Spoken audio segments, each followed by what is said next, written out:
Win big in 2025 with RotoBaller.com's MLB Premium Pass. It includes our preseason draft kit, 15 exclusive lineup tools, and the Team Sync platform. Get customized rankings for your specific league format. Sync your leads with Team Sync and use our live draft assistant. Get customized advice for your scoring settings.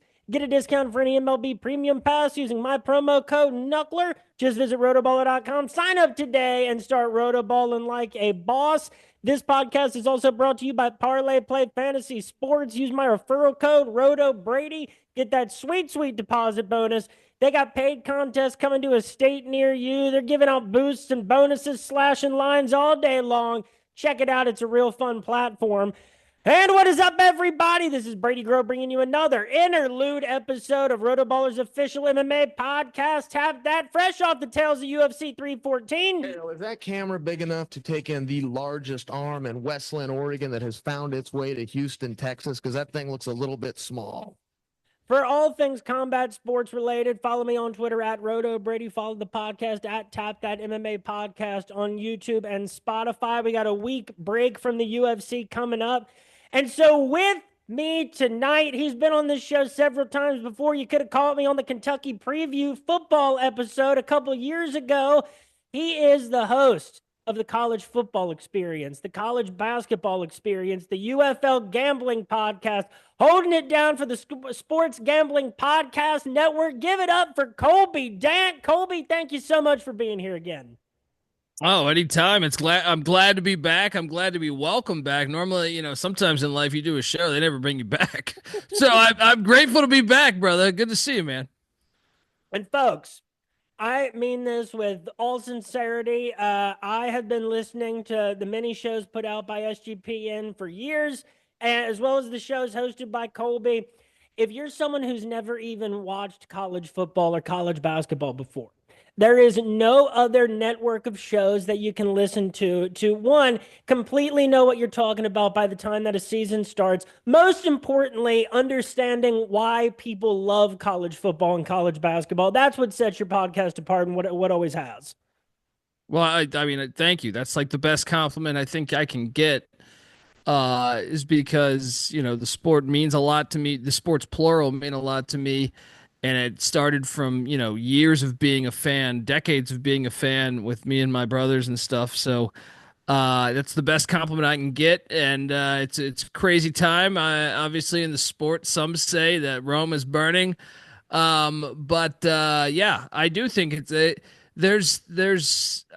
like to think of it as there needs to be more of us fighting for the good fight. Now, don't get me wrong. I'm okay with the current state to a certain extent, but I do think death to neutral site games, stuff like that, you know what I mean? Unless it's a preseason tournament in basketball or something in Maui or whatever, the formula of the sport, whether it's college basketball, whether it's college football, hell, even past that, is, to me, passionate fan bases, the history of the game, and to me, don't ever forget those things, because I feel like sometimes we do, especially when we let television execs make the shots.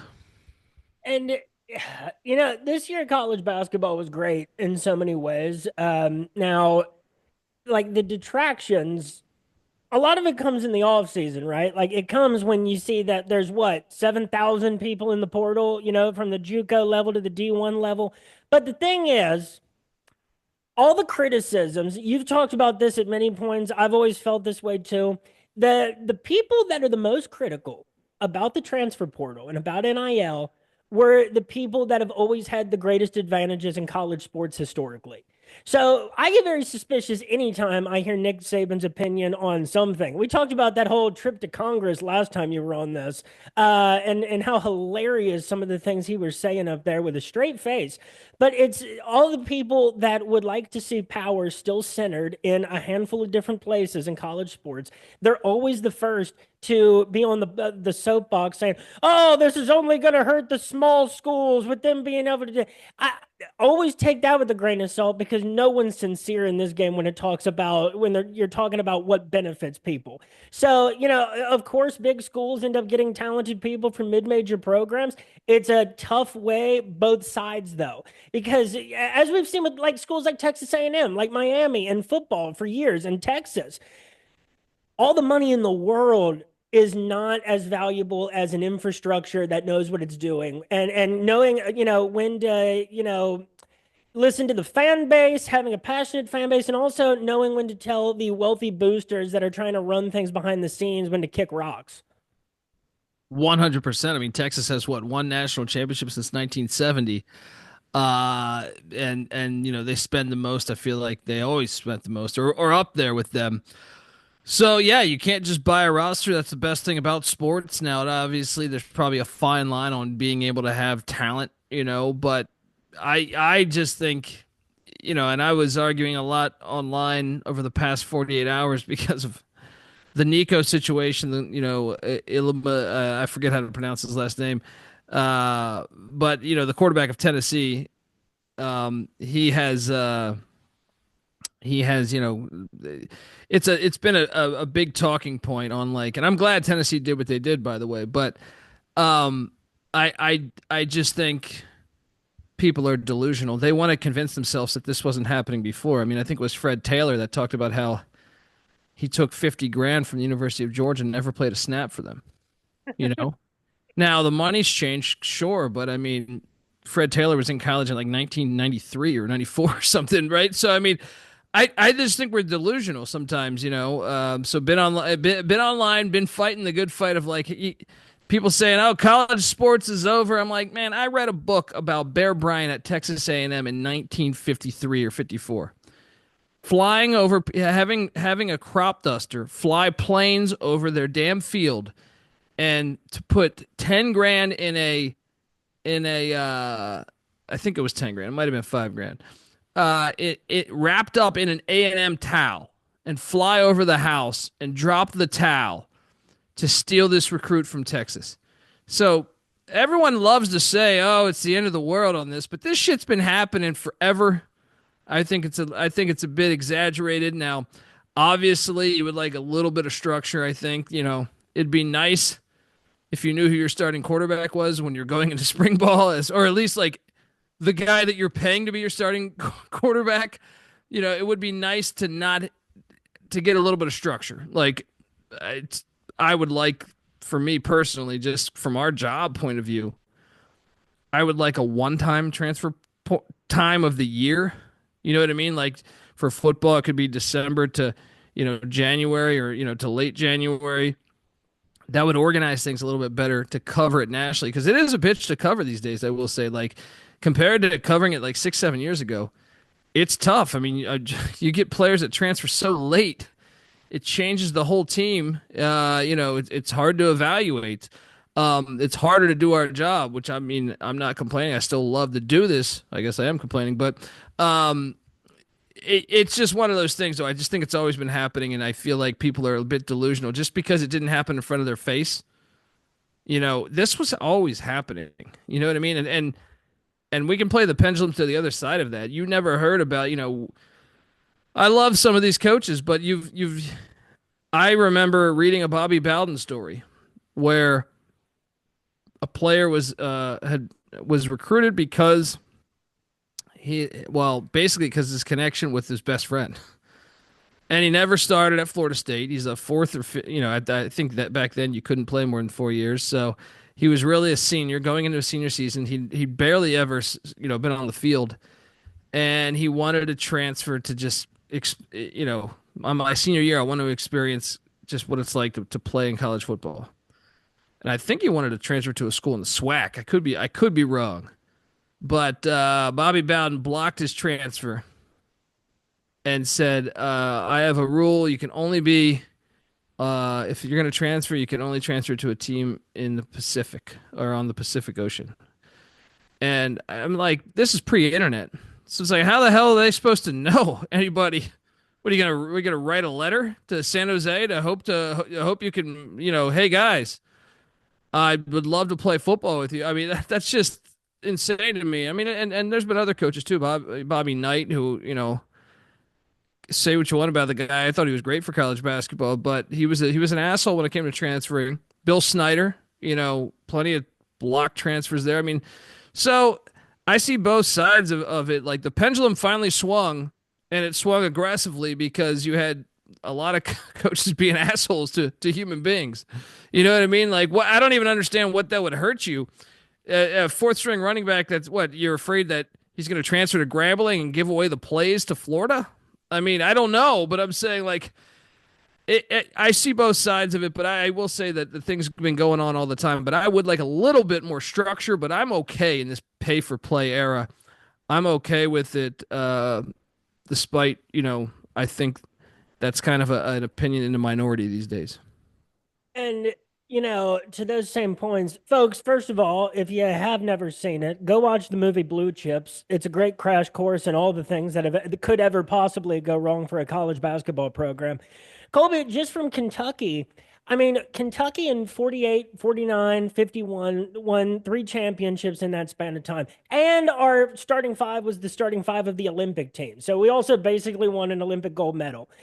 Those same players got busted for shaving points. Alex Groza got banned from the NBA for life for shaving points. There's rumors about so many college players of those eras, shaving points because it was kind of an easy thing to do. It was, I guess there were less ways to get caught. And then, I mean, Bill Walton famously wrote in his biography that all the UCLA players were disappointed when they had to go to the NBA because they were going to be making less money than they were making at UCLA. This weird, like, clutching pearls thing that people started doing in the last few years. First of all, I find it from people that actually don't follow college football and college basketball as closely. I think that the idea of being shocked by players getting paid. Dude, here's the thing. I love Kentucky basketball more than any individual team or program in that. Like, I love it more than the Reds and the Bengals. Obviously, I love it more than Kentucky football. It's part of being like a fan in this state. It's the same for Louisville people. But to sit there and say, like, for me to sit there and like throw shade at another program for cheating would be insane. Dude, we're Kentucky basketball. It's the same as Carolina. It's the same as Kansas. Maybe we didn't get caught on an FBI wiretap or caught creating fake classes for over a decade for people to pass. But this is just what it is. It's a crazy sort of denial that people went into because of it. And so obviously I see a lot of fan bases chirping back and forth at each other, like Kentucky, Tennessee, Arkansas, Louisville fans, and it's always funny to throw it at Louisville that, they haven't had a championship since the 80s if you consult the record books. Obviously, I don't really feel like that. You really asked me, Louisville was the best team in 2013. Hookers to it. I agree. I know this is Big Blue Nation we're talking to here, but I would agree with you. They were the best team in 2013, but it is funny to say that. But like, dude, I'm not throwing shade at anybody for cheating. As long as it's not morally reprehensible, that's, I think, where maybe you can get at Louisville. But again, I don't know what Kentucky's ever been up to. But here's the thing, Colby, because you've touched on wanting to see a little bit more structure. What does that look like to you? Because I think what we've learned, especially in the FBI wiretap stuff, in the way that the transfer portal is operated since COVID, some of the crazy situations like this Tennessee situation is like the Matthew Sluka situation on steroids, because we never really found out what happened with Sluka. And I think that it was probably about 50-50 of people that were taking his side of the university's side in that situation. But what does structure look like to you in this situation? Because I think the NCAA has proven themselves to be quite toothless in this era of college sports. Well, but they're a representation of all the schools. You know what I mean? Like, they enforce what the schools want, or the powerful schools want, really. I mean, not Holy Cross or not, But I would just like I said, like for football, if you could do a one-time transfer, first off, you can I'm even okay with you transferring multiple times. I'm saying one time per the year, the calendar year, right? Put it as. I would personally like it after the college football playoffs, but I know it contradicts with this whole thing called school, which is crazy, the concept. But I think if you're going to do it, if you could break the rules on that, which the real answer is make them employees. Personally, that's the real answer. But if you're going to try to go by the school thing, I would say you want to do like right now the portal window is like I think it's like December 10th to like January 10th, give or take a day or two.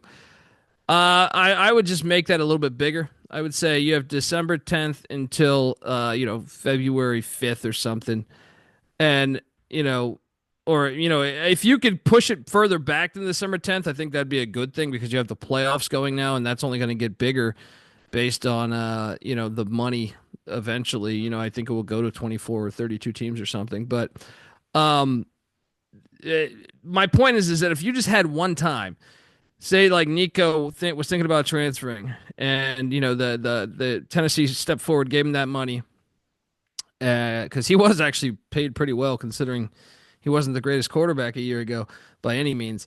Then you're locked into that year. Locked in. I mean, me personally, I would love more structure to it, and you got more years. But I also think it's unfair to say that if a student can transfer to another school, why can't a player? So it's kind of a gray area there. But if you could just do that, and then basketball, and then baseball, basketball, you do it, April 10th to June 10th, something like that. There were or maybe towards June 20th or something, where the NBA draft is done, so you can kind of know what your roster is. Baseball, right after Omaha, the same thing, because they have a short turnaround.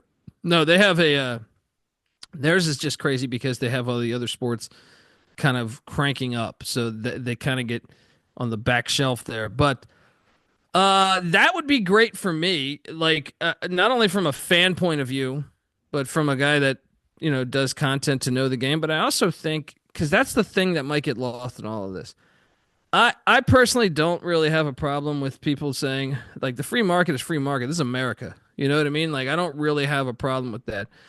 I would come at the universities had tons of time to prep for this. You could see this train coming for a long time, and they really didn't do anything. So the leaders failed us. But also parenting. I think, I first off, the thought of being 18 to 22 years old and having that much money. I am friends with a rapper that got a bunch of money when he was 18, and he's in his 40s. Shit, he's in his late 40s now. And, he tells me, he's like, man, I would do anything to have that money at 30. If I could have just put that in an account to have it at 30 and not 18.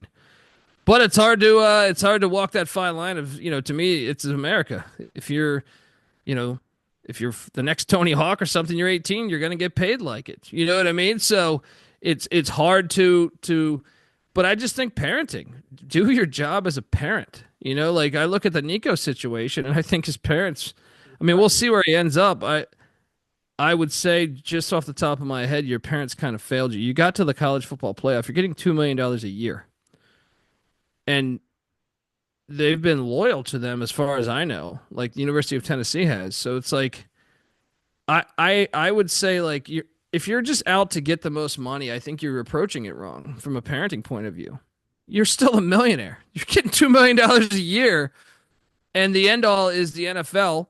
This is going to only hurt your NFL draft stock to me. So, I think parenting's a big part of the problem with it. But I for the game, for me, I would just like to see it just a little bit more organized as a fan, just so you can know. I mean, hell, half the bowl games and stuff, you get going late in the year, you got players sitting out.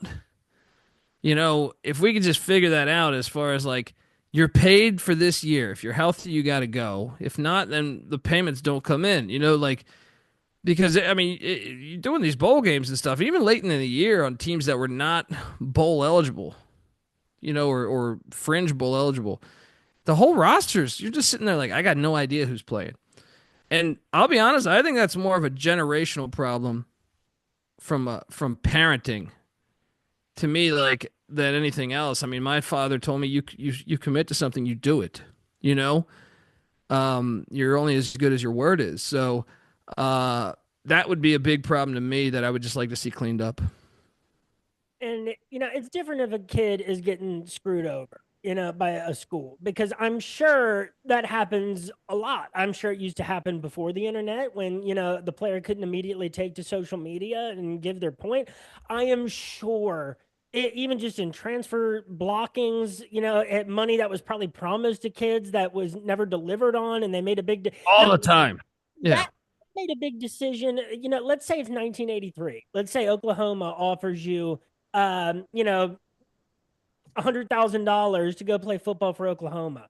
You don't want to go to Oklahoma, but they're the one offering the most money, and you're kind of doing this to help out your family because that's the situation that you're in. And they don't deliver on the money. That I'm sure that happened thousands of times. I'm sure. Oh, yeah. Now, and to your point about parenting, I think that this is another thing that people need to calm down on is with the NIL and with the transfer portal, just like everything else in college sports, you leave it alone. This will work itself out. There's something called evolution. There's something called growing pains with things. Like Tennessee set a precedent this weekend, a major one. And I'm glad they did it. As much as I hate the University of Tennessee. Me too. I'm not the biggest fan historically on the university. I mean, but they did it right, in my opinion. I have to give them credit here because now this is how the transfer portal evolves, by not giving in to that. And now, dude, Nico, you got to go everywhere now. You got to meet with all these different coaches at the college and pro level, and they're not going to be able to trust you.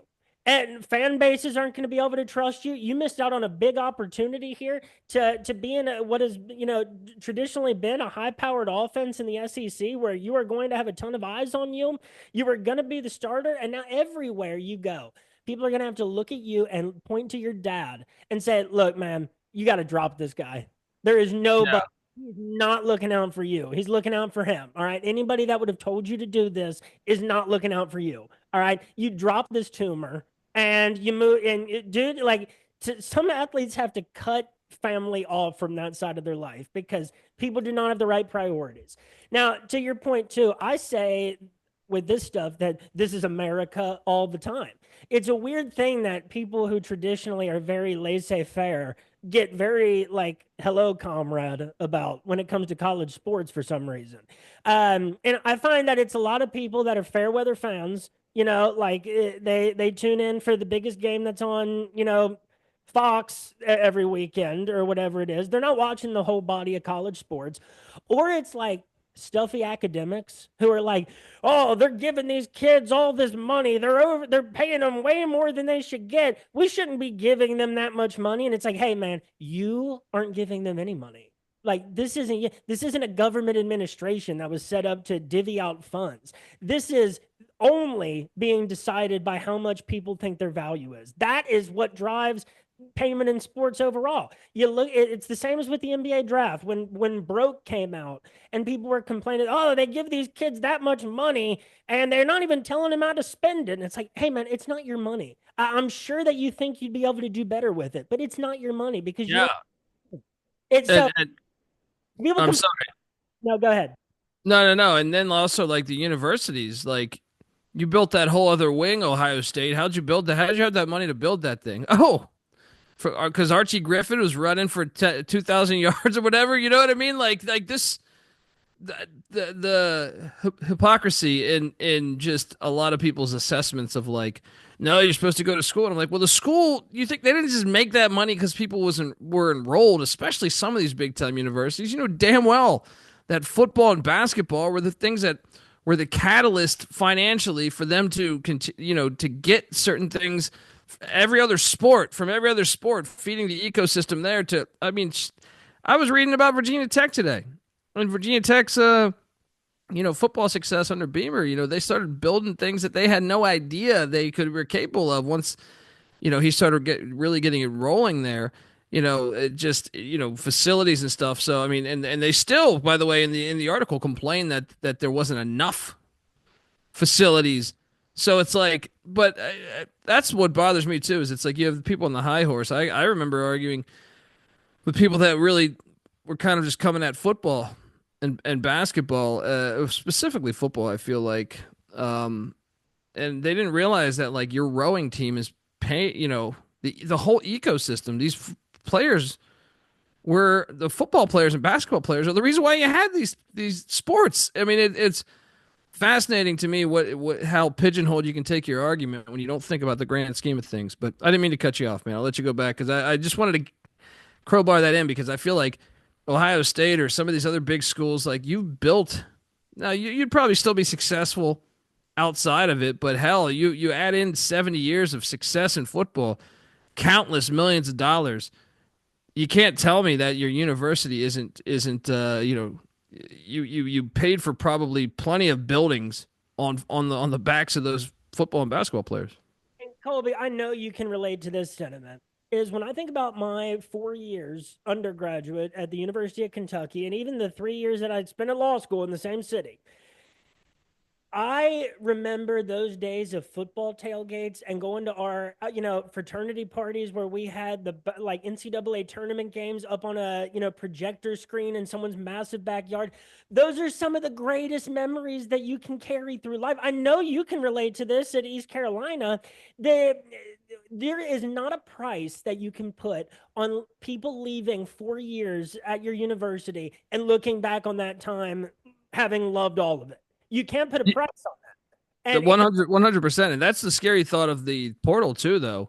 Yeah. Once again, but going back to parenting would be like, I mean, look, it's all subjective to your financial, what your family's got. You know what I mean? It really is, because I'm not going to tell someone if they're living, just bottom of the barrel, go wherever the hell you can go to get your money. But for me, I would just, I'm a father, a recent father, my son's only one, but if it came to my decision making, or, if I was an influencer on his decision making, first off, when he was 18 and wanted to go play college football or college basketball somewhere, I would say when you commit to this though, but enjoy the ride. People miss out on the ride these days.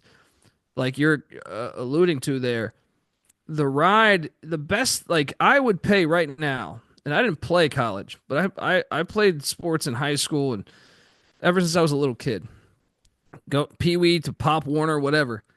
I would pay a lot of money for that right now, for that experience. As a guy who's 42 years old, if I had the capabilities, I would, like, if you could press a button, I'd spend, thousands of dollars to go back in a time machine and just play with my buddies, with my friends, with people I cared about. And I hope that's not lost in this, of everyone just, I got to find the right place in the portal, and because there is something to that that soul that you have, that I hope it's not lost, even though as much as I'm a proponent for the portal, for a better situation for yourself, I do think, I'm sure it's being, you look at a player like Musa Cisse, who's been in like 7 colleges, I feel like. I'm like, man, I don't know, maybe he's broke. I don't know. His family's broke, more power to him for doing that if so. But if not, if that was my kid, I would say, man, you can do what you want. It's a free country, but you're missing the ride, man. You're missing the ride. Like you're a part, like there's something there that these people are missing right now. And if you just stay the course, so he benched you in a game, your coach benched you, or for whatever reason, the scheme doesn't fit. I'd be okay with like one transfer, but when you start to get to 3 to 4, I'm like, you're missing it, man. You're missing it. You're going to get to 50, 60 years old, and I think you're going to realize then what you missed. And, we've seen several players, like, especially in college football, I feel like there's been a lot of quarterbacks. And I would throw Devin Askew maybe like in this category. Musa Cisse qualifies, where it's like, dude, maybe the school wasn't the problem. Like, yeah, all this movement, like, because I'm coming on a blank on some quarterbacks that this kind of applies to. Certainly, I think JT Daniels would have like qualified in this conversation. Keaton Slovis, was that what USC, BYU, Pitt, and they're all trying to jump to the NFL and get tape, as a starter.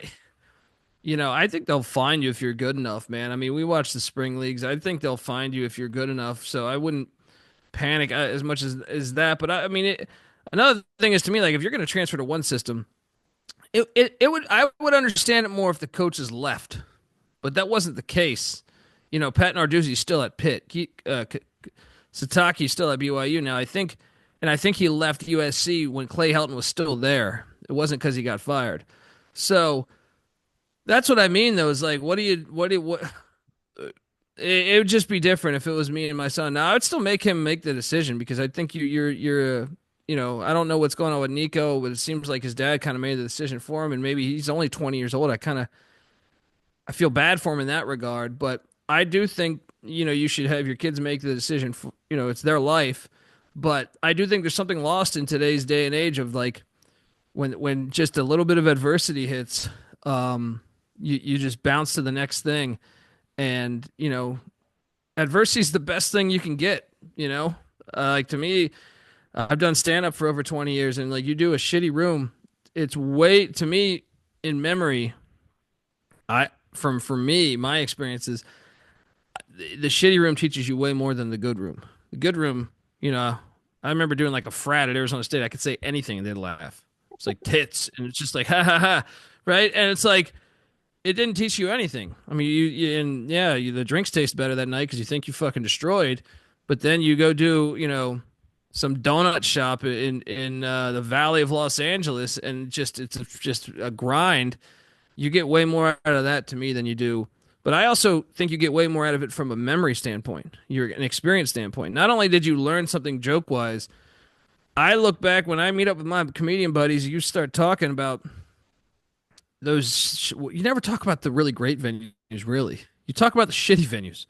And to me, those experiences of in the muck, paycheck to paycheck and stuff like that. And to me, that's what I mean, is there's something lost in just chasing the dollar outright. Now, it's circumstantial, though. For each person, I do think it's circumstantial, because if you're broken, you don't even know you're dead, and your mom's, working at the CVS, it's all about perspective. Then it's like, fuck off. I'm getting as much money as I can for my mom. I don't know if I can play pro. So it's all circumstantial, I think. And really, what does it mean to play pro nowadays? Like, what does it mean? Like, you get drafted? Does it mean you may, get mini camp invites and hope to like hang on to a practice squad where you're going to make good money? Does it mean you go to the UFL or the CFL and hunt opportunities there? Does it mean you play IFL or AF1 or the European League of Football? There's professional opportunities everywhere, and you can work your way up to a higher paying gig from a lot of places. And the universities give you, like, I'm sorry to cut you off again, man, but I'm saying, like, Anthony Poindexter was a safety at Virginia, who I remember, he would have been a first-round pick if he came out his junior season. He came back for his senior season, played under George Welsh, and he tore I think it was his ACL or his knee up or something, but he never returned. He ended up being a 7th-round draft pick by the Browns, played for like a year or two, maybe 3 years in the NFL. But, you look at that and say, well, if he came out as a junior, he would have, but he's still like the defensive coordinator at Penn State. He's a co-DC. So it's like, he's still like well off, I understand, like, to me, there's any risk in life, but sometimes you see, whether it's the transfer portal or the opt-out thing, like, I just think life's going to hit you one way or the other. You know what I mean? Like, I commend Poindexter for doing what he did. Life was, he might have got injured like a John Carter or something in first place. So it's like, I think that a lot of it still is parenting of like, just what are we instilling in our kids? Now, a couple points too, as maybe a bit of a segue to, I know we're going to discuss Mark Pope in his first year at Kentucky. One, to plug an issue I've talked about with you several times, something that, like, and by the way, my wife is like she's a postdoc at Northern Kentucky University. I hope to not ever get her in trouble with my harassment of their athletic department, but that school's run by a lot of stuffy academics that doesn't see the future. They see their current problems, and they don't appreciate sports, and they don't understand what it can do for the institution. They've had a great basketball program that, guess what, is starting to fall behind now. They thought they'd always be able to bank on it.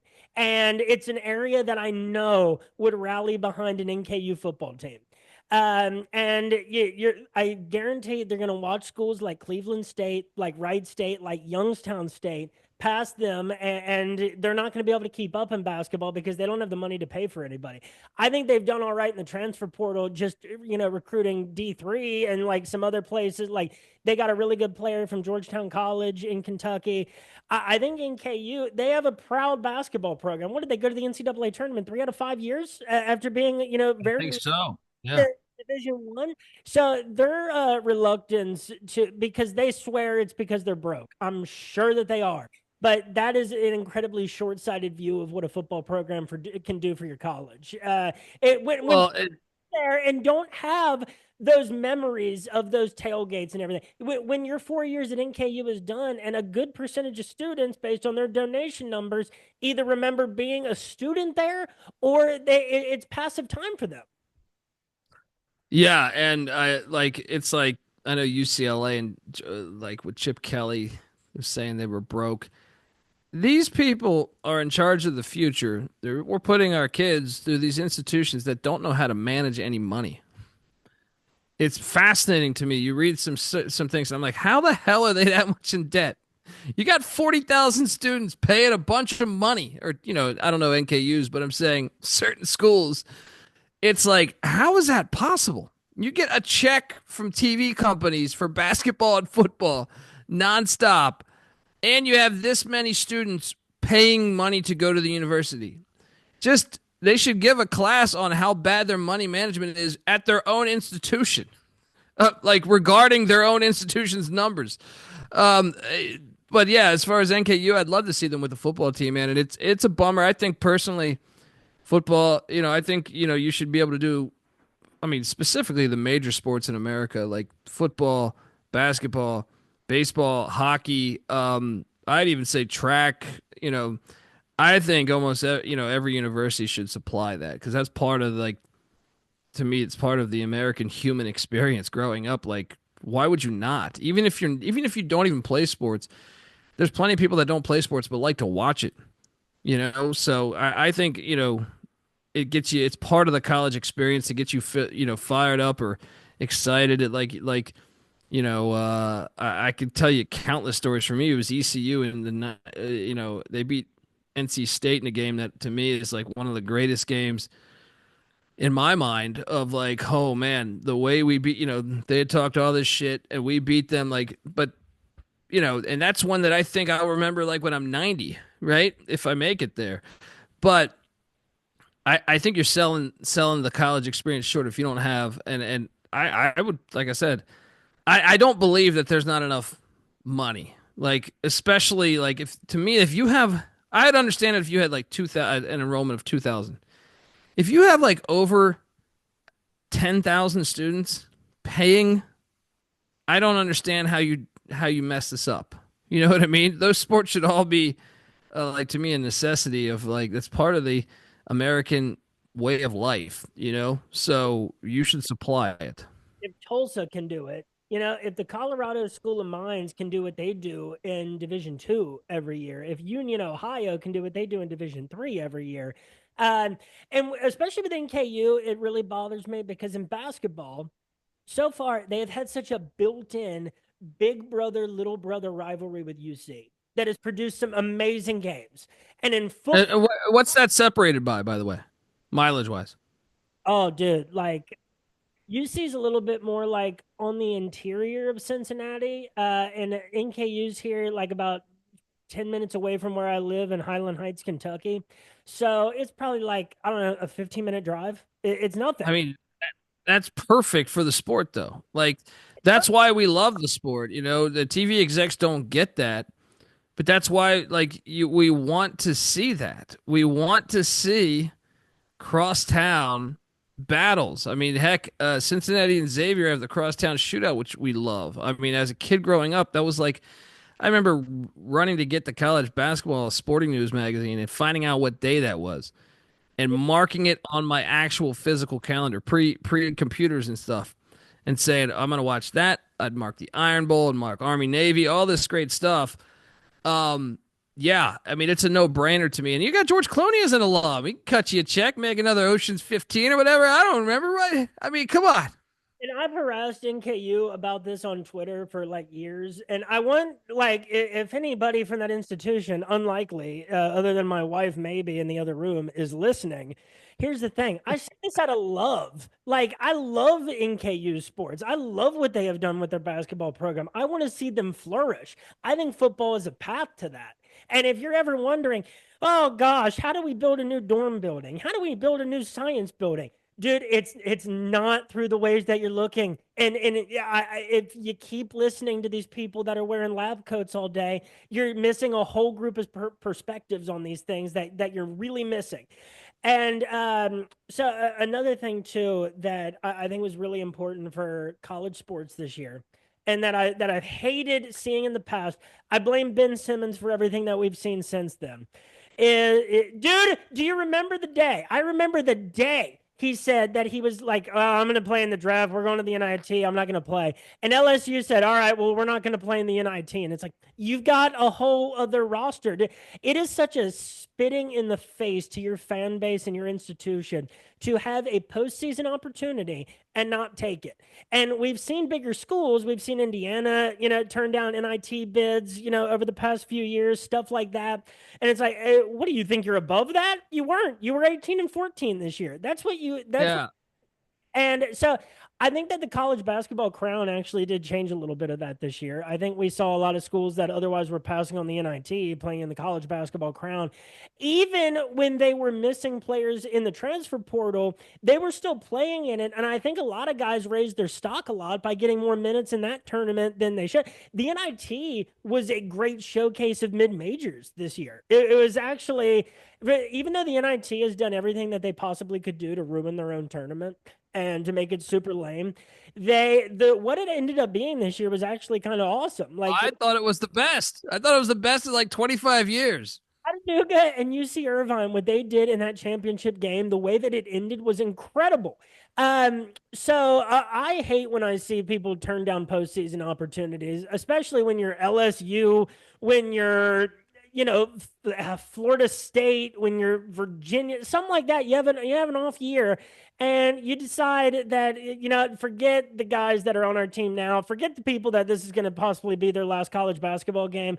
We're not going to play in this postseason. Man, you cannot, especially for Chattanooga and UC Irvine, this NIT possibly changed their trajectory of their entire college basketball programs. It gave them much brighter projections for the future. And I think the college basketball crown even, I think Nebraska's future is a lot brighter because of how they performed in that tournament.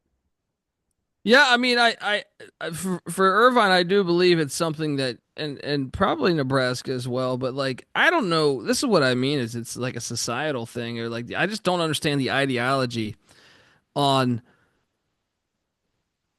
not gonna play. Like, you realize, especially in basketball, but I even have a problem with it with football, but you have to play.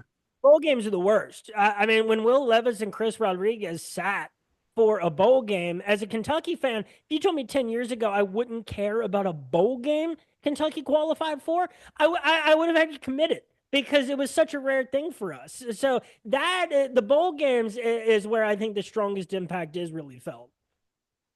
Yeah, and I once again will blame their parents, or even though I know maybe they're 20.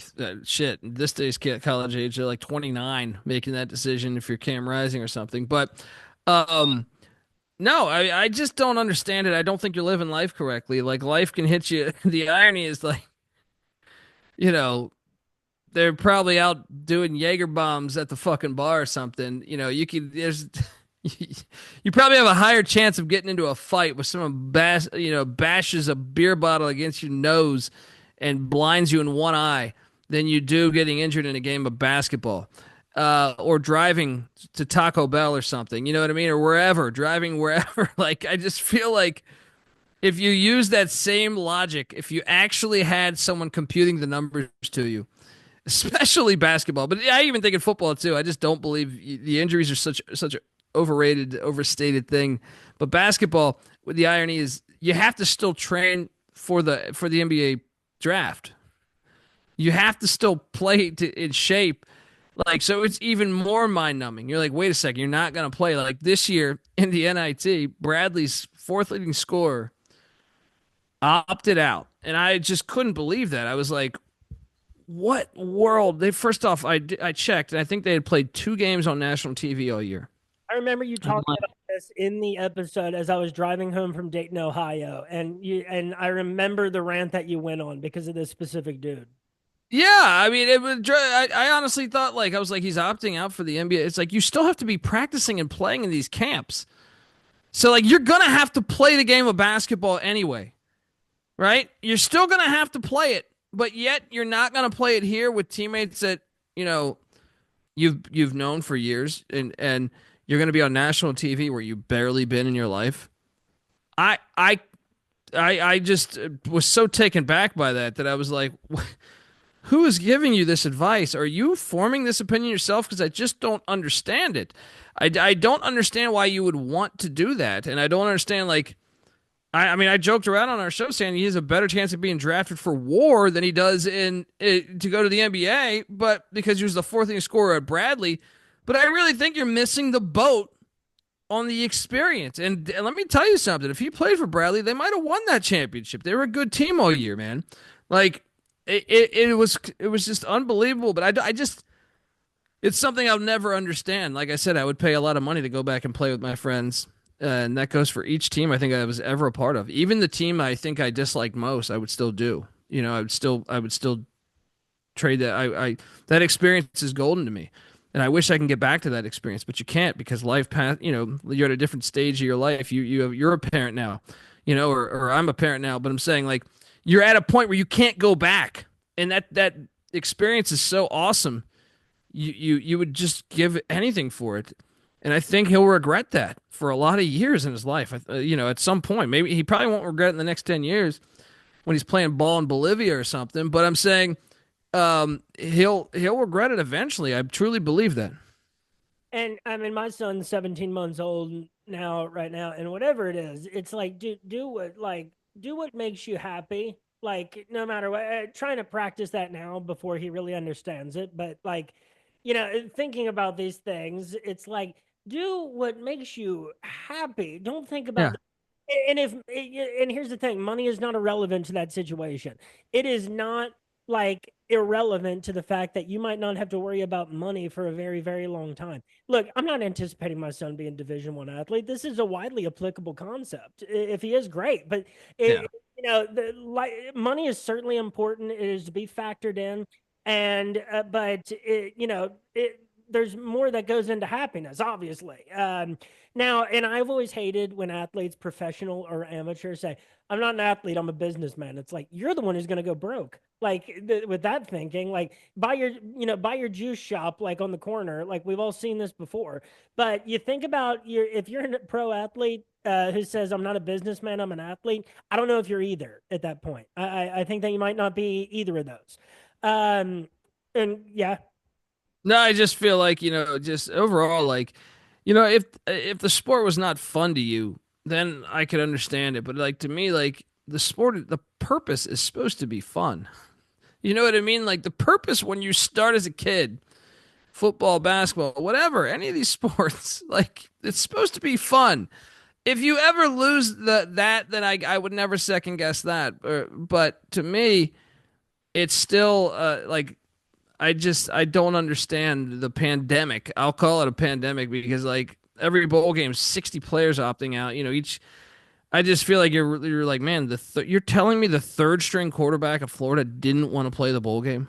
What am I fucking missing here? You know what I mean? Like, what? The logic doesn't even make sense. Like, if you're that dude who played for Bradley, let's say maybe your leading scorer opts out. Maybe he has a legitimate chance. You know how many guys from the college basketball crown and from the NIT and even from the CBI that saw their stock go up both as a professional prospect and in the transfer portal because of the time they put in the postseason?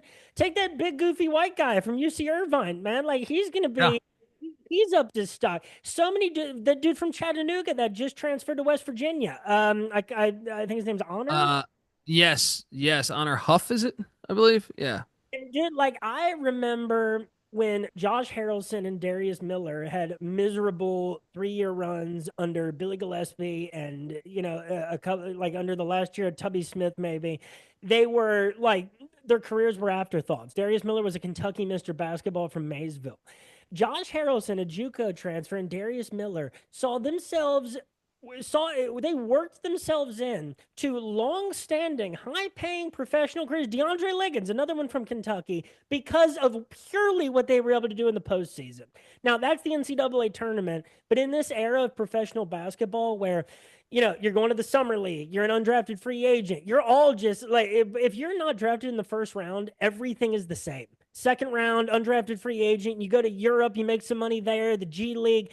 There's way too many professional opportunities. You have to think that people are getting bad advice, or it's like just how they fancy themselves. Like, I'm going to make this decision. I think this is right for my career. Like right now, what would be best for your career is for as many people to see you playing good basketball as possible. That's what happened with Josh Harrelson, man. Like he threw a ball at Jared Sullinger's chest. He ended up starting for the Knicks the next year.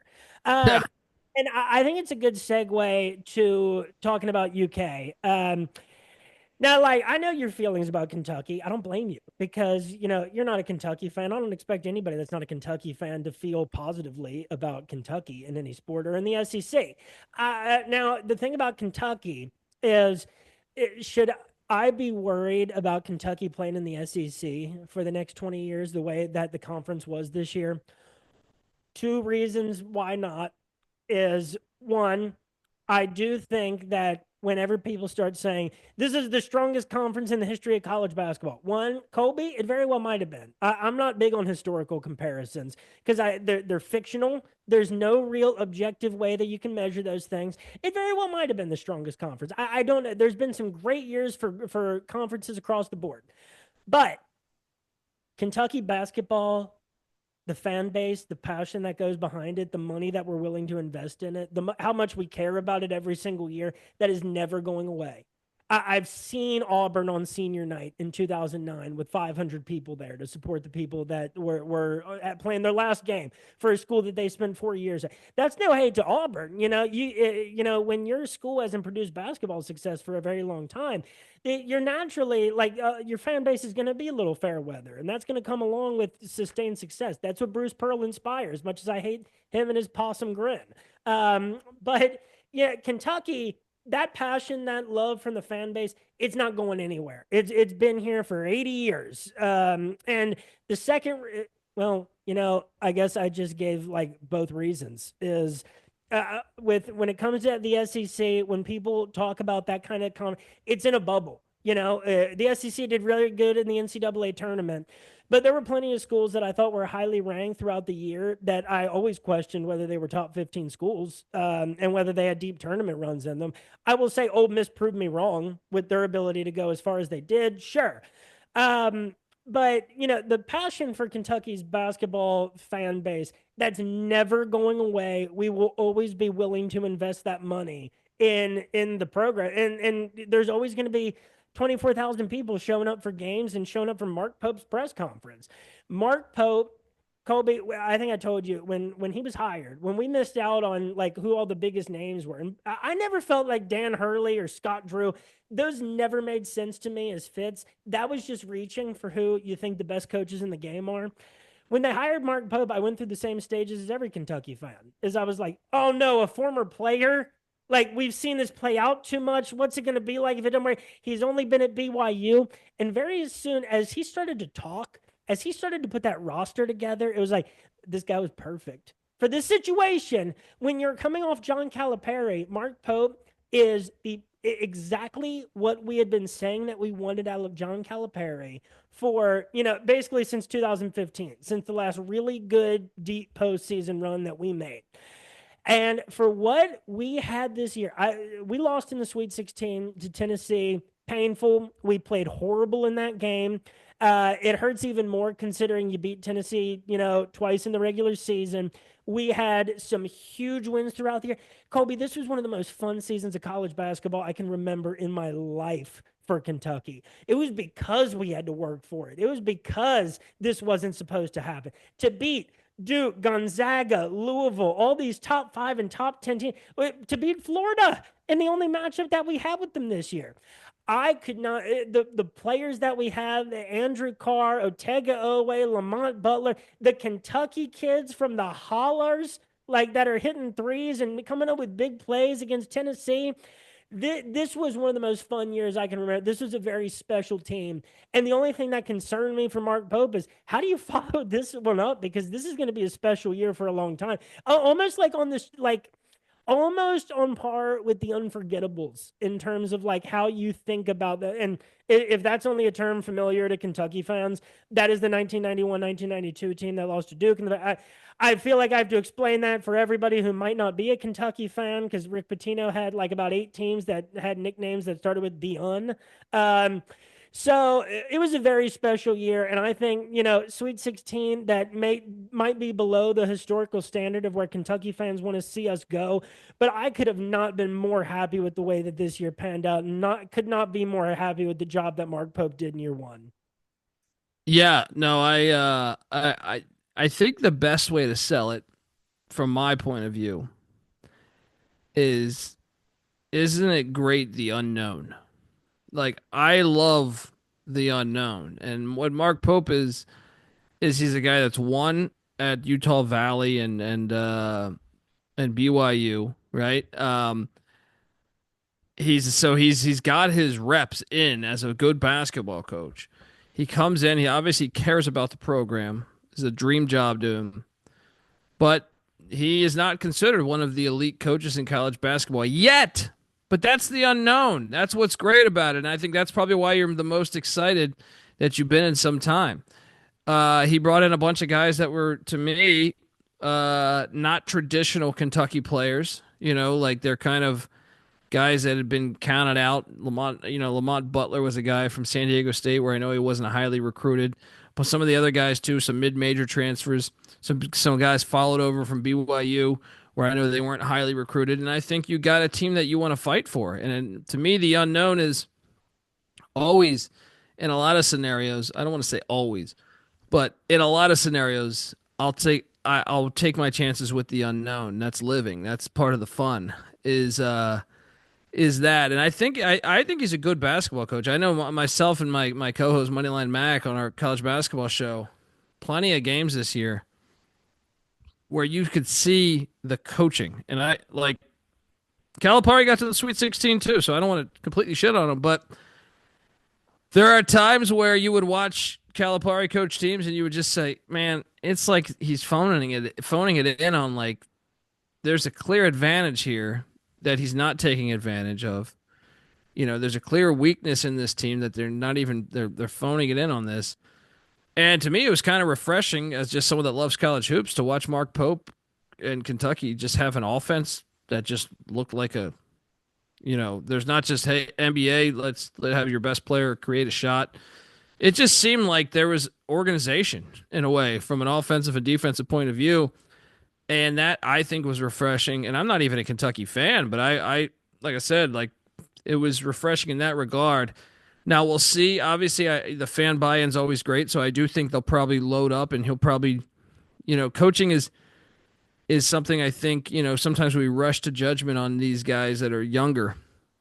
You have to figure this stuff out, He might figure out that, like, man, I really love my team last year. But man, maybe I should have got a better point guard, or should have got a better, whatever the scenario would be. Or could have got a guy that was taller. Our team could be better if we were taller. I think that'll work itself out because Kentucky's passionate about the fan base. But I do think he's a good basketball coach, and he's one of your own. And I think that's always a good thing too when you have someone that. See, a lot of times I hate the one of your own hires when they haven't earned it, but he's clearly earned it. He's clearly earned it as a good basketball coach at Utah Valley and BYU, and to excel, I think overachieved a lot of expectations in year 1. I think it's only gonna get better. I know you just said, well, how do you follow this? Well, I think you can follow this. We'll see what he does in the portal, because we still have there's still a lot out there to figure out, but yeah, I think. I think he'll be a very good hire for them. Now I can't say like he's gonna bring them a national championship, but I think he could. I think he could, and that to me is exciting, and I think it's exciting, especially just the style of ball you're playing compared to what you were doing before. I think is a breath of fresh air from my point of view. The SEC though, as an overall whole, I think probably not going anywhere. I always wondered why they phoned it in. A lot of the conference would phone it in. Honestly, in basketball, they would phone it in. I always wondered, like, you talked about Auburn or Alabama. I'm like, I understand they're a football school, but I'm like, Auburn's really good at baseball. Historically, they had some good teams in baseball. Mississippi. I just never understood why. And I guess more of it was because of probably the I think in this style of college sports that we're all in on now or transitioning into, it'll be a better spot for the SEC to realize, hey, we can make a lot of extra money here in basketball, even baseball too. But so I don't think it's going anywhere. They made great coaching hires. I don't know if that's Greg Sankey or what, but man, I felt like before they would phone it in on a lot of these coaching hires. The hires that the conference has made overall, I think you could say is probably, and I think that's when you look at the ACC and wonder how the hell it got so bad. I think that's the first thing I circle is, you basically phoned it in on a bunch of hires, whether it was Josh Pastner at Georgia Tech or Damon Stoudemire at Georgia Tech, and then they used to get guys, Hubert Davis and Shire. Now Shire seems like he's the real deal. Hubert Davis, maybe it works out. I don't know, but it's just not the same. Before you would have just elite coaching from almost every team, even your bad teams would be well coached. But I think that's something the SEC figured out, and I don't know if I should be just individually crediting all the schools or Greg Sankey have meetings on guys. But they figured it out, and in this NIL era, I do think, but I also think it's the reason why football is not as good as it was, is I feel like you let everyone have a seat at the table. Let's not kid ourselves here. I'm friends with a guy that played safety at Oregon who got offered money from his words by every SEC school not named Vanderbilt. So there was clearly they were, going under the table and that kind of helped their dominance as a conference. It's still a great conference. You can still argue it's the best football conference, but I do think you saw this past football season, it kind of steadied out on like, man, I know the SEC and Big Ten have the name brand recognition, but I don't know that there's a big difference between, some of these ACC or Big 12 schools. And I mean, you saw Arizona State probably should have beat Texas in the playoffs there. My point is just that there's when all schools can be invited to the party of paying somebody, or at least your Power 5 schools, it does level off. And to me, I do think the SEC will continue to they might have a rebound year and a great year. I think it'll be situational, but I don't think they'll have that reign of dominance like they ever had before. And a lot of that has to do with everyone being able to pay players before they had that advantage. And give Boise State another year of the playoffs and see, how they're able to contend with the top schools. SMU too, yeah. Fresno, Hawaii on a good year. I mean, we've seen Hawaii do that before. It was easy for them to do it, and so now, like, back on Kentucky too, as far as how Mark Pope has done in the transfer portal. I mean, he had a week of like not much was happening. And then it's like, my God, like our recruiting class and our transfer portal class are ranked highly. Now, obviously, this Florida team that just won a national championship shows us why some of these rankings are dog shit, Colby. Scouts are the most overrated experts in the entire sports world. The amount of people that slip through the cracks, the amount of scouts that phone it in, as far as like, yeah, he's tall, he's got a good wingspan, he jumps high. Trust me, this kid's going to be okay. Like, you guys end up wrong very often. I'm not trying to be Clint Eastwood in Trouble with the Curve here, but because I love the movie Moneyball, But the thing is, there's some things about players that you can't measure. Walter Clayton Jr. is one of the clearest examples of that for the way that his college career progressed. With Florida, especially back in 2007, 2008, we saw that success on the basketball court. And with Tim Tebow in football, it flowed through everything. I remember Florida was number one in pretty much every college sport over those two, seasons. And now, like for Kentucky in the transfer portal, we're seeing people like Brandon Garrison and what is going to be a crowded front court, considering we just got that European kid. We got Jaden Quaintance from Arizona State. Brandon Garrison decided to come back. And I think that says a lot about the kind of character that Mark Pope is. I think that there's a lot of people that can meet with coaches. They can hear about what the plan is going to be for them on the team. They can hear about the money that they're going to be offered. But a lot of people are coming away from conversations with Mark Pope a little differently. He's very good at that. Now, like talking about his X's and O's coaching, look no further than the Duke and the Gonzaga games. We were down 12 to Duke in the first game of the season against a guy that is rightfully going to be the number one pick in the NBA draft. And Mark Pope drew up a defense over the course of the second half that was able to keep Cooper Flagg contained and also keep him making mistakes. That's how we got back in the game and ended up winning it. Against Gonzaga, we came back from 18 points down to beat that team, a team that has had our number for years. As much as it killed me every time, I was so happy when we were finally able to beat Gonzaga. It was just never right.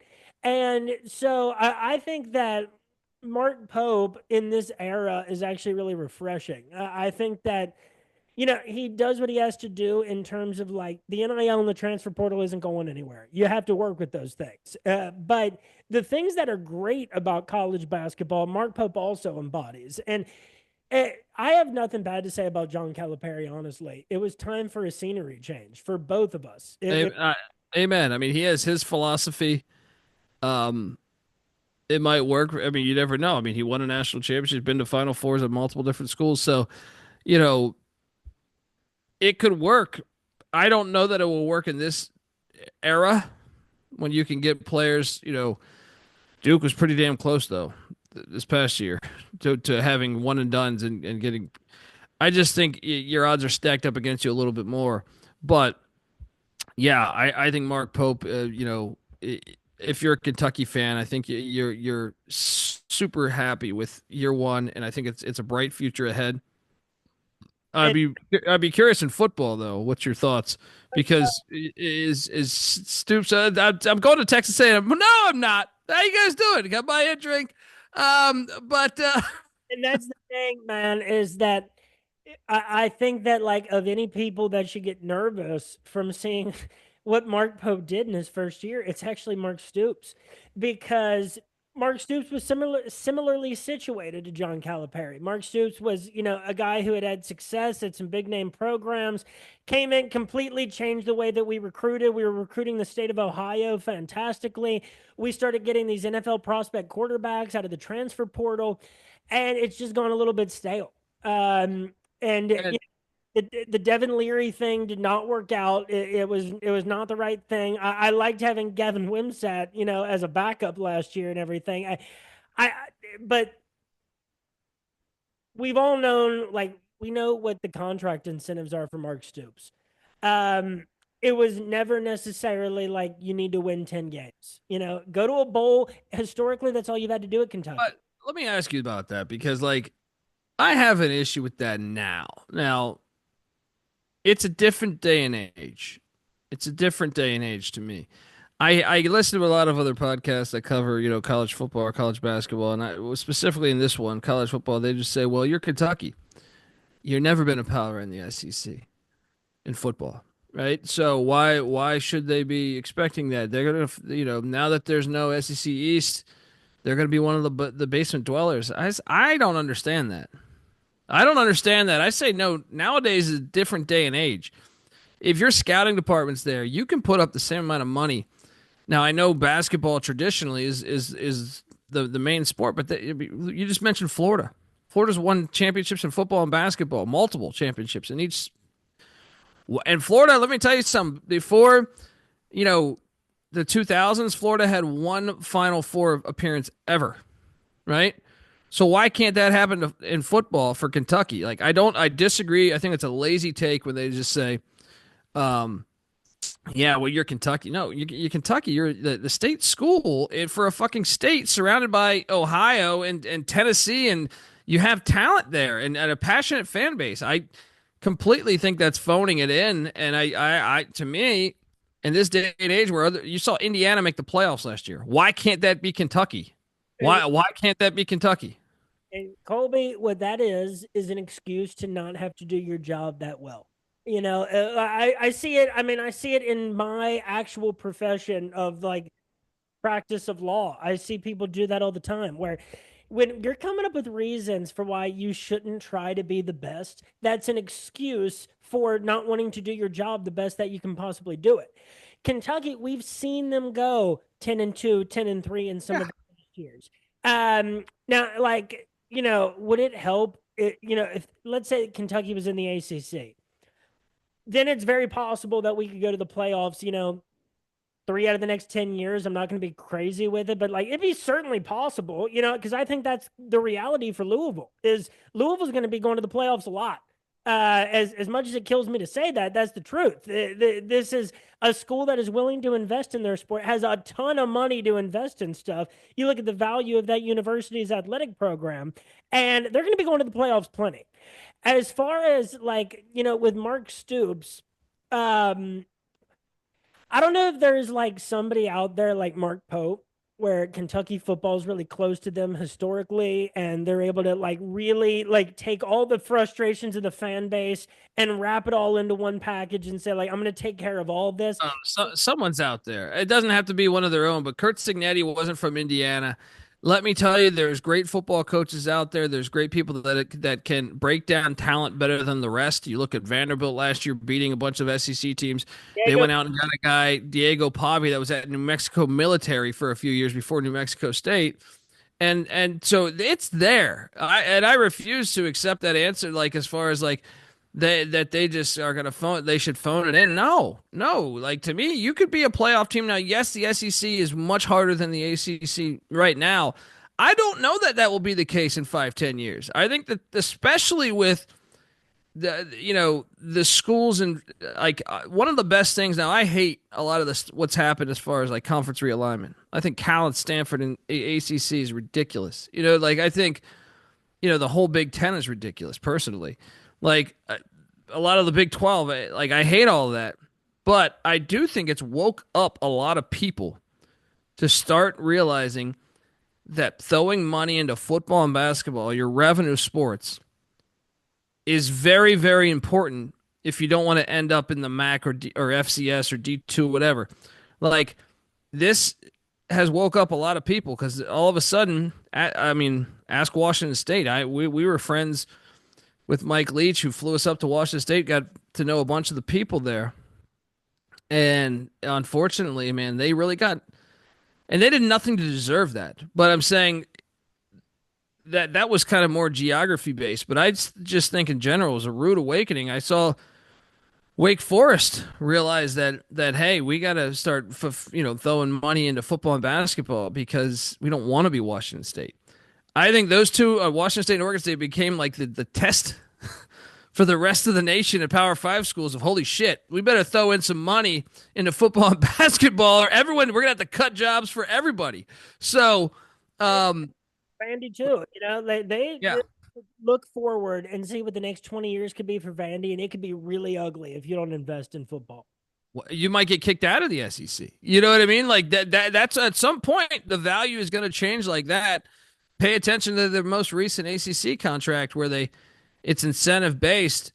Well, they might look at a certain point and saying, well, our TV ratings are terrible for Wake Forest, so why the hell should we keep you in this conference? I think that's the next. I honestly think that will happen at some point. But I think Kentucky's a team though that in football that you should expect greatness. I don't understand. Like to me, so I wonder if Stoops did a great job building that foundation, getting the culture up, because I remember I mentioned Mike Leach. He was once the OC of Kentucky, and the fan base wasn't as dialed into football because they were just getting their ass kicked in a lot of games, right? So the fan base has bought in now to Stoops some, and it's a great fan base. There's no, it's a great fan base by the basketball proof. Why can't that happen? Like, there's no pro team there. And even we were phoning it in, I think, when we brought Devin Leary in. I think that we saw what Will Levis was able to do in his time at Kentucky. And we said, all right, just go get a pro style quarterback out of the transfer portal and we'll get what we needed. That's phoning it in. That's not actually trying to build, a winning thing. That is trying to, keep people placated by having a quarterback that's a big name. And I just think that we've had some amazing years under Mark Stoops. This is more than a lot of people could have ever imagined. And Rich Brooks built the foundation that Mark Stoops is now, laying the pavement on. Andre Woodson, yes. And Andre Woodson is one guy that I could see, if I had to think of a Mark Pope out there of maybe it's Andre Wood, but he probably doesn't have enough coaching experience. I just think you got to get the best coach possible and surround him with the team. Nowadays, there's general managers and stuff. I think that's one thing Vanderbilt did really well is they went out and got Jerry Kill from New Mexico State, who brought in his OC and then brought in Eli Stowers and Diego Pavia. But they're evaluating talent at a pretty high level because they get rated in the portal all the time, but they are evaluating talent very well. Kentucky under Stoops was evaluating talent in a lot of other positions very well.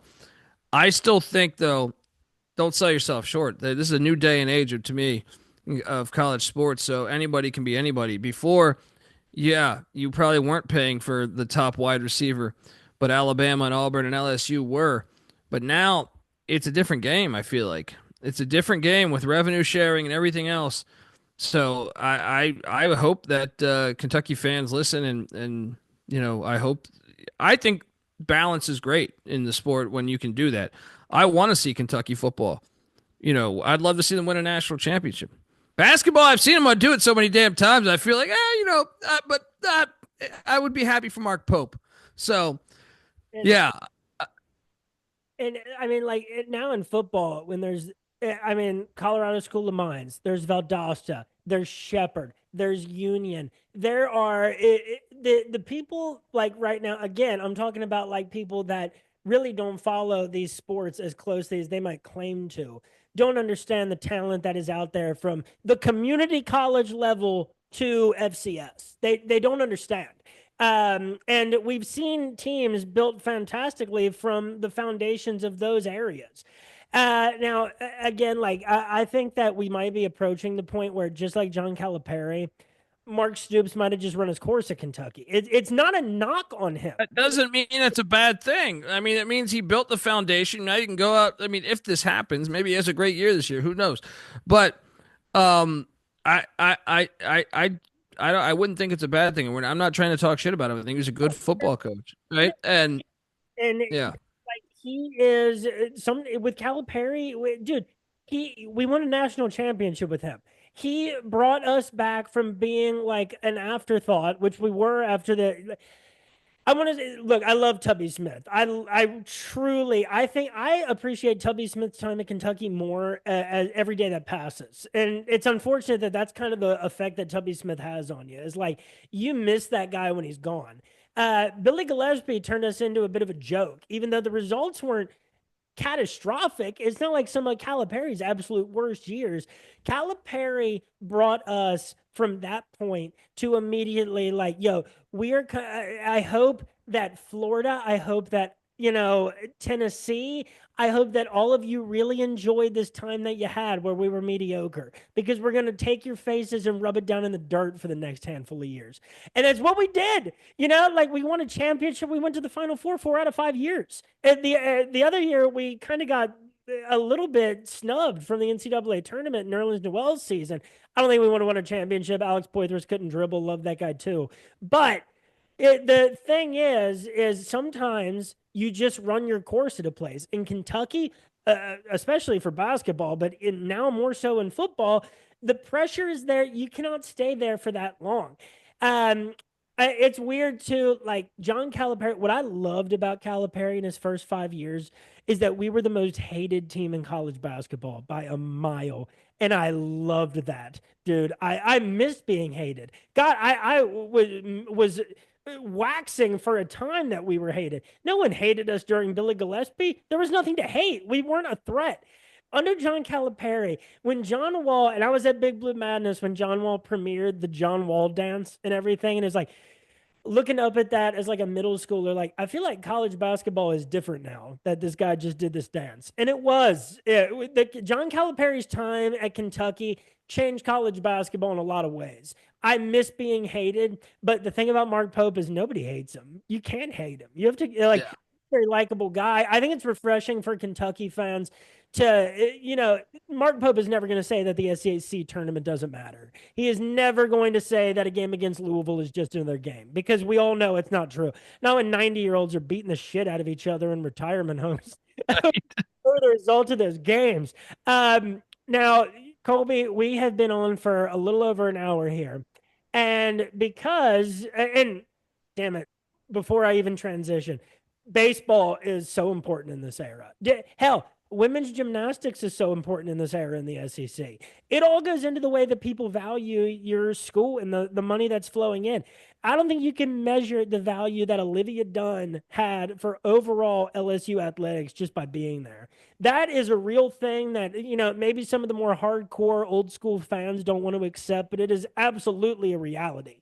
Now, as far as because last couple of times we didn't time this out perfectly, we didn't get to touch on spring football. This is we can talk about it right now. Yeah, let's do it, because this weekend was probably the best week that the UFL has had so far this season. I've seen what you have said, or I've heard what you've said too about the UFL this year. Now, do they lack personality? Do they lack absolutely? I think that they should go back, see what made the XFL and the USFL in their heydays special. Right now, this feels more like an NFL development league. That's not the worst way to market yourself, because it does merit credibility when you see, got like Alex McGough, like the seasons that he put in, he changed his life just by being able to be on that Packers roster for a year. I mean, Jake Bates is a great example, and Kevontae Turpin, and now I'm forgetting the kicker for the Cowboys. Oh man, I know who you're talking about too. It's But the thing is, not that I like gimmicks, but you do have to kind of look back at what made the leagues feel gimmicky, see what some of that stuff worked. Like XFL, the thing that made them cringy sometimes, the WWE aspects of it, were also things that made people love it. I think that the Seattle Sea Dragons have to come back. I think that especially look, I'm rocking a Memphis Showboat shirt right now. I love Memphis sports. Love it. But the thing is, Memphis and Houston are not holding up, are not carrying their weight in this league for what every team has to be. We saw when the leagues merged, we knew that there were some teams that were not going to be a part of that merger. The Orlando Guardians couldn't pull their weight too, even though I think that really that fan base had a little bit more long-term potential. I don't see why Memphis doesn't. You see their attendance figures, they're not great. I think that this past week has been great in the actual quality of the games that we saw. I think that the talent in the league is fantastic. I think that as the indoor football league, as the AF1, as the National Arena League, as the X League in Japan, as the European League of Football, which I absolutely loved watching over this past year, seeing the talent develop worldwide. There is so much talent in football right now. The quality of the XFL on paper, or the UFL on paper, is great. They're leaning into the fan bases of DC and St. Louis, and those, and Birmingham, and those have been the stalwarts they're using to survive. I just wonder, after this past year, and with all the complaints by the players, the whole standoff there, and the threat to boycott, I'm not saying you have to give in to every set of demands. It doesn't look great when it looks like you can't meet them financially. Like what I'm saying is like when players are asking for, health insurance, I'm not necessarily, because I could probably talk for 40 minutes about what I think about that on like a political scheme, but that's not really the point. It doesn't look great visually when the U.S. Army asks for $5 million back, because not enough people enlisted. And it doesn't look great when you can't meet those demands. I'm still super invested in the UFL. What I think about other people who aren't invested in the UFL, people who think they're invested in college football and the NFL, but really they're, weekend one game kind of people and don't really know much about the way the sport works. I do question how many of them are going to get into this. Yeah, I'll say as I've been a spring football believer since the OG USFL in the 80s. I mean, I watched the World League when they were in America in 91, I think it was, and 92. And then I watched NFL Europe. I watched CFL. I still host the CFL Gambling Podcast. I host the UFL, did the USFL, the AAF. I believe that you should be playing football year round, and I think it can work. But one of the things I am a huge skeptic of the UFL. I still watch every day. I had both games on today, right? And but I am a huge skeptic, and a lot of it has to do with the way they're doing their business. So me and my buddy started SGPN, Sports Gambling Podcast Network. And we have been a part, like I said, Mike Leach has flown us up to Washington State. We've covered countless conference media days, the Super Bowl, where we've been in part of Radio Row for many years. And we have been one of the biggest proponents, I would say, that I know of at least, for spring football. We had a podcast dedicated to the AAF, the XFL, the USFL, the UFL. We went to go send one of our employees who was an Army guy. He was in the Army, and we ran into a terrible situation. So they were San Antonio Brahmas, if memory serves me correct, were playing last year, and we sent our guy there. We contacted the UFL, and they're, first off, you could get a ticket for like $6. But we contacted saying, hey, if you get set up as part of media, you get a little booth up top and you can watch, you plug your laptop in and tweet every play and stuff like that and write articles. He was covering it from a written standpoint for our website, but they denied him access, which I was like, wait, what? I was like, he's an Army vet, first off. He works for us. We cover the fucking Super Bowl. You know what I mean? Like, we cover, I'm not trying to say we're, ESPN or something, but we're certainly credible. I mean, we've had a bunch of people that have been with us through the years. I've never had problems. I went to LSU. I was a guest at the University of Texas A&M and LSU. You know what I mean? Why is a league that has no fans denying our guy who's a part of the goddamn U.S. Army, who is your number one sponsor?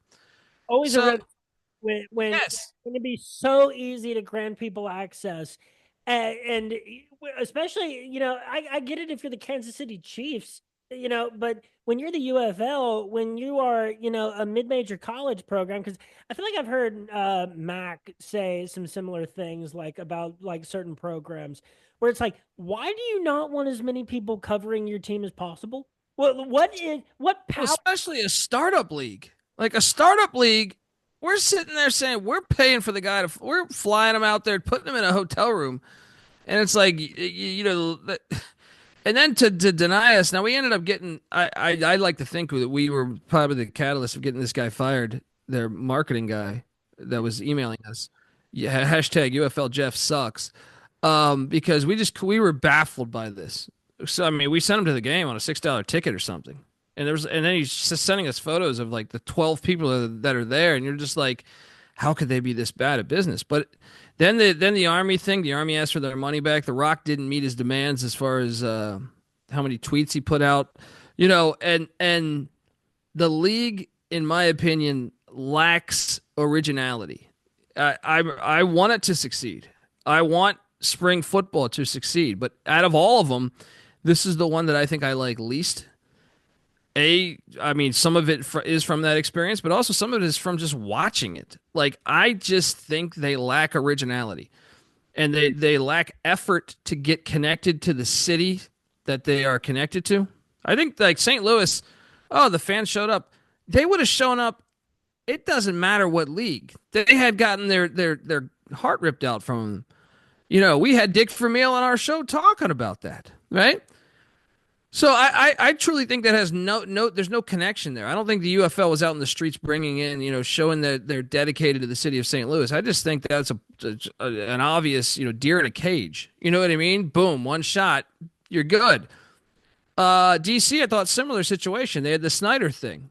I grew up in Washington, D.C., so I know that's why I've been lobbying for George Mason to start football forever, is that I grew up in the heyday of the Redskins being awesome.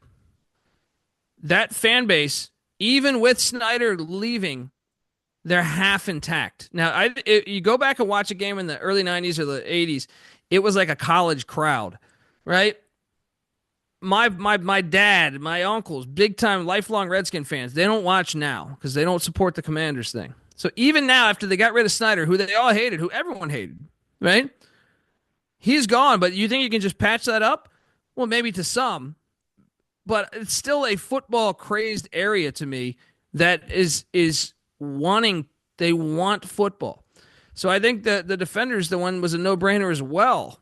But to me, the overall product, though, like they have phoned it in a lot on just how corporate it is. And I think that's probably a result of the league being owned by Fox. It just seems soulless to me, right? When you watch the games and it almost like you said, the NFL – like, I hate the fact that every team, for the most part, plays both quarterbacks. I think that's ridiculous. I think if you're trying to build a fan base, we watched Bryce Perkins and Danny Etling play for the Michigan Panthers, and you're just like, one is so much better than the other. I just said that today when they were talking about, like, oh, Danny Etling probably not going to return. I'm like, what the hell does it matter?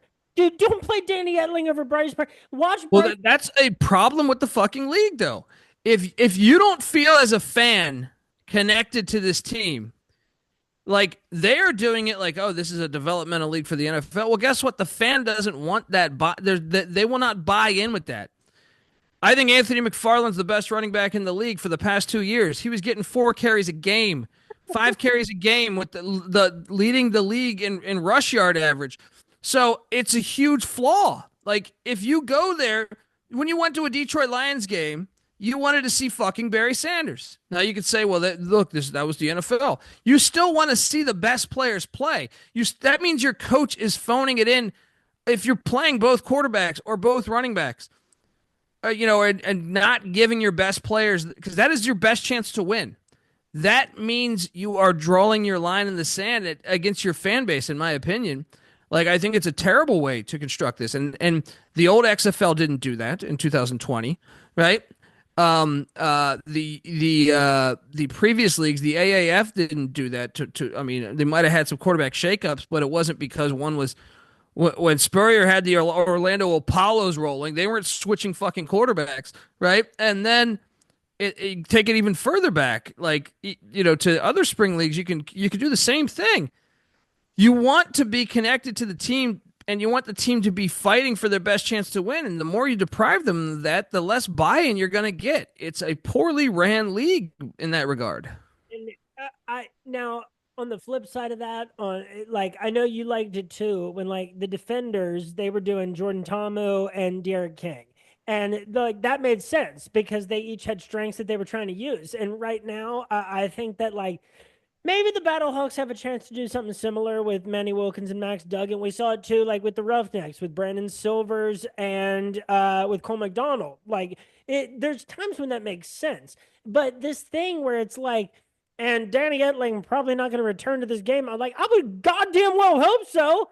Yeah, all of us texted on a group text, like that's the best thing could have happened to that team if they want to win. And the problem is this too. A lot of it is the coaching is stale too. there's innovating coaching out there that they have, to me, like I say this with all due respect, but a lot of these NFL guys they get in, they're just like collecting. It's almost like a fucking form of retirement, right? It's like, you look at what to me like Skip Holtz has won every damn spring championship in the past few years because I think he's an actual real football coach. I think he's going to address I'm not saying the other guys aren't a football coach, but I'm saying they phoned it in. They're like, oh, I'm 74 years old. I'll just sit here with the microphone and like, yeah, we want to win the game. So it's not like you're not on the same level as that.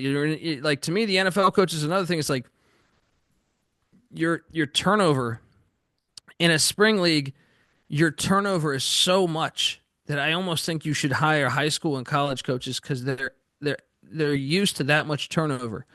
And innovation. I asked Mike Leach once, why haven't you gone to the NFL? The whole goddamn league is running your offense now, or variations of your offense. And he said, like, there's no innovation. He goes, there hasn't been innovation in the NFL since the mid '80s. That was his statement to me. It was like, he's like, it's a fun league, but he goes, you don't even get to hire in some situations, you don't even get to hire your defensive coordinator or special teams coach. He's like, so what are you, just a glorified offensive coordinator, right? I think you need to go hire more high school, college coaches with cutting edge offenses and have some difference too. I think you purposely go get a run and shoot guy. I think you purposely try to get a power, whether it's option or whether it's whatever, attack, speed, option, attack. I think you go out of there. I think that sells. If you're going to be in this league where you're balancing, you have multiple quarterbacks and multiple running backs, even though one is clearly better than the other, at least give us some variance as far as offensive and defensive systems. Hire some armed forces coaches. We know that they Yeah. do late. Now, what I will say about this year about the UFL, Anthony Becht has surprised me, and like they've always had great players. I think that I am impressed by how much he seems to actually want to win in like these spring leagues. I think that this has been a big deal for him, and even with it has, because he interviewed for the Western. He wants to be a college football coach, I think. Even with Greg Kowski, no longer the offensive coordinator there and AJ McCarron gone, I wondered, what this version of the St. Louis Battlehawks would look like. They haven't they lost today, but to this other point, this is what we always liked about Reggie Barlow and his coaching staff for the DC Defenders This is not a guy that is phoning it in and he took a college coaching job because I think that it seems to be where he wants to be and wants to give it another try. A lot more money too. Yeah. But, the coaching is a wild thing. Like, how much really do I believe, like, now that AJ Smith is gone and Peyton Party actually seemed to be like a breath of fresh air today for the Brahmas, even though they came up short against Michigan. That seems like AJ Smith, maybe he was done with his time in spring football and wants to, try out some other things. On the same note, man, I write a UFL betting article for RotoBaller every week that comes out on Friday mornings. And every week I've been like, and unfortunately for the Houston Roughnecks, Curtis Johnson is still their coach. Now they won today. And that's crazy because I would have thought, I do think that Memphis has a better coaching situation. I do. The Memphis Showboats haven't been able to get anything rolling. But really, what I take from that game between Memphis and Houston is like, man, we need teams in Seattle. We need teams in Portland. We need teams in Sacramento. We need maybe a team in Salt Lake City.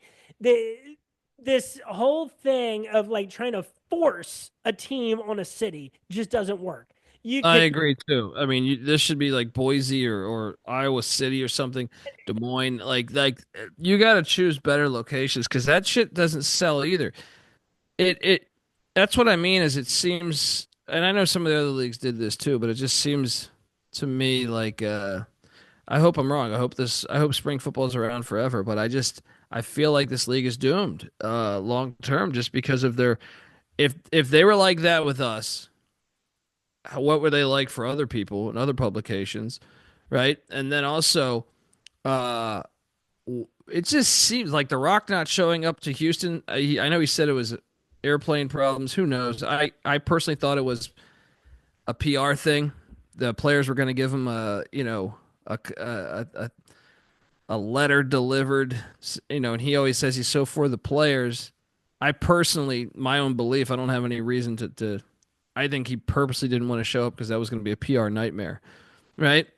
But I don't even understand the players demanding, like, the league has like 6 people. Like, you're not in a position to demand anything. You see, I mean, like, outside of St. Louis and DC, 90% of the league doesn't draw any numbers. And You know what I mean? Like, and the thing with that, and like going back to the Army demanding money back from the UFL, I thought that was like maybe not the coolest thing by the Army, considering that like the UFL did give the Army a lot of TV time, and what are you going to do publicly when the Army demands money back? It's not like you can say no. Now I know you got to go in a few minutes, so what I want to close out on with the UFL is, and I know that you're not somebody who's big on arena or indoor football. But what I will say about those two formats is I do get enjoyment out of those. I think that they've done really well to like find their niche. They pick great markets. Like they pick places that love football. The indoor football league. What I hate about them is that after being able to view their games for free on YouTube for years, now you got to pay. charge. Come on, dude. Like now I'm watching the National Arena League in the AF1 because I can do it for free. Know your fan base, read the room. But those leagues and even the European League of Football, yeah, I think those teams are committed to winning. And I think that they're committed to developing their region of talent. I think the UFL could take some lessons from those leagues that are, considered to be lesser because they don't have NFL draft picks that are like, on their rosters. I think that there's some things that the indoor game is doing really well. You have good fan bases there in Iowa, in Idaho, in Frisco, who's taken a year off. For the Massachusetts Pirates, you see, and for the Fishers Freight, that's a new team. They sold out their home opener in the IFL. Wheeling, West Virginia. I'm not saying that the UFL should set up a team in Wheeling, West Virginia, but take a look. IFA. Do you know about the IFA? Yeah. I mean, They got a team in Wheeling. and but the thing is, you cannot force a team to be loved in the city of Houston. You have to find a place where they love football and give them a team. That is the difference. And the worst part about it was I actually think Houston could have worked. But them like doing other things they've done, bouncing around the gamblers to the Roughnecks to the like all that stuff. I would leave and come back in 5 years or something if you want Houston. I know it's a big city, but like, yeah, it's a bummer. In I just wish they had a little more soul, like they cared. To me, how did football sell itself to the world? To me, it's like you don't chase the average person. You chase the real big football fans. The rest will follow. To me, they've done everything to annoy the hardcore football fan and try to chase the average fan. But the average fan's not going to watch because the average fan doesn't love football that much. But if you go for the hardcore fan, the buy-in will be there. It'll take some time to build itself up, and then other people will follow that because the other people are going to follow whatever's popular anyway. That's my problem with the UFL is I feel like they have not attacked that. They have not attacked. I would love to just be able to sit in a room and talk to the people and say, hey, why would you do this? Why would you do this? Why not try to go to this city? Why not try to play in these stadiums? Why not try a little bit of innovating offenses or defenses and instead of a stale ass hire that you're just phoning it in with a 77-year-old hire, you know what I mean? Or something like that. Like, and I'm not trying to discriminate on age. Like if there's cutting edge, there's cutting edge, but I just feel like the gist I get from it all is it seems to me like very corporate and very soulless. And Colby, I would love to be like hopeful on that point. I think if you got in a room with UFL executives or TV executives, I think that the best thing that they could do is listen to these points of view. I am very skeptical of whether they would, because the thing is, if this stuff isn't in your bones, it's not something you just understand at the age of 38. You know, when you're paying a mortgage on a like Manhattan townhome. Like I'm a weird hypothetical situation I'm throwing out there, but you know exactly what I mean. You know, it's like, well, 100%. so, and you know, I think a lot of the things that you said, I think actually apply to the UFC right now. I don't know how tuned in you are. I know I've talked with Gumby there from the SGPN MMA Gambling Podcast, but a lot of the same problems. And you know what the common denominator is that network called ESPN, that Mickey Mouse network, that takes the soul out of a lot of sports that we love, and taking a lot of things that we love about sports overall, and have, you know, packaged them, put them in plastic and hung them up for sale at $15 at Walgreens or something. You know, so Colby, I know you got to get out of here. We've talked for almost 2 hours. This is what we wanted to do the last few times. For God's sake, hit me up when you're going to do the Kentucky football preview. Would love to hop back on to do that. Heck yeah. Heck yeah. This has been another interlude episode of RotoBallers official MMA podcast. Tap that. Joining me tonight has been Colby Dant. Follow him on Twitter at the Colby D. Follow the Sports Gambling Podcast Network, all of their podcast Twitter accounts. Colby, it has been so awesome having you back on the podcast. Anything you want to say before we leave? The floor is yours. I just appreciate you making time for me, man, and always a pleasure to talk. And you know, it's been great, you know, over the years getting to know you more and more, man, and appreciate the time. And please check us out, like College Football Experience, College Basketball Experience, Sports Gambling Podcast Network, UFL Gambling Podcast, all that stuff. We have countless podcasts. So thanks for hearing me out. Folks, have yourselves a great week. Enjoy this UFC off week, as Alexander Volkanovski is now the featherweight champion once again. Have yourselves a great weekend. Peace.